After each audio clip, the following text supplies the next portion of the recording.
खरा दिने साधारणतः अधिकांश लोक परफ्यूम व्यवहार करिथांती। यह शरीररू झाल गंध दूर करिथाए सत, मात्र क्षतिकारक मध्य होइथाए। विशेषकर गर्भवती महिलांक पई परफ्यूम होई पारे क्षतिकारक। तेबे स्वास्थ्य विशेषज्ञ कौन कहउछंती आसंतु जानिबा।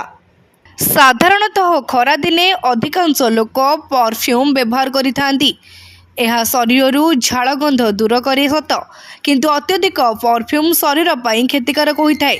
जानतु अधिक परफ्यूम व्यवहार कले कौन क्षति हुए।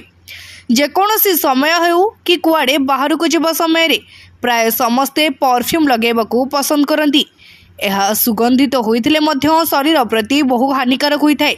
एथिरे थिबा केमिकल शरीर प्रति हानिकारक होइबा सह त्वचारे संक्रमणर कारण मध्य पलटि थाए। यार व्यवहार को अनेकों श्वास कर्कट एवं संक्रमण जनित रोग आदि होइथाए। यह छड़ा डीओ बा परफ्यूम को एंटीबैक्टेरियल करबा पई ट्राइक्लोसेन नामक केमिकल व्यवहार करा जाइथाए। एही केमिकल शरीर रे थिबा रोग प्रतिरोधक क्षमता कम करिथाए।